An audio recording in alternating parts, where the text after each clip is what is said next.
In today's video, I'm going to teach you how to check out online using your Capitec card. Before we begin, make sure you have a stable internet connection and your Capitec card nearby. You won't need to share any details with me, just follow along and enter them only on the secure checkout page of the website you're using. Start by navigating to the product you want to buy. Take a moment to confirm the size, color, quantity, and any other options so you're getting exactly what you want. Look for availability and delivery estimates as well. When you're confident, click the checkout button.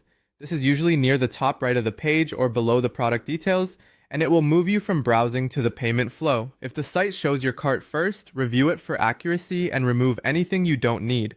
On the checkout screen, find the payment methods section. Websites often list options like card, instant EFT, or wallets. Choose the card option. Selecting card will open fields where you can securely enter your Capitec card details. Now enter your card information carefully. Type your card number exactly as it appears on your card.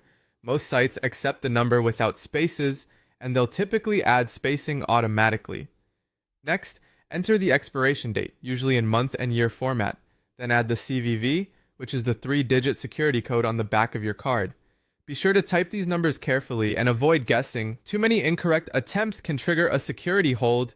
Enter your billing address exactly as it appears on your bank statements. This usually includes your full name, street address, city, postal code, and country. Matching this information helps the site verify the payment and can prevent unnecessary declines. If the form asks for a phone number or email, provide your own so you can receive order updates. Only enter this information on a secure page. Look for a padlock icon in your browser and a URL starting with HTTPS.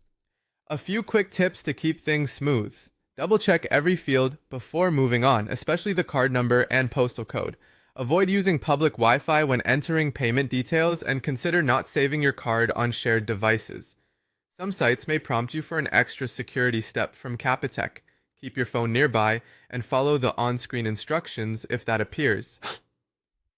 Once your details are in and everything looks correct, you're ready to continue with the website's process.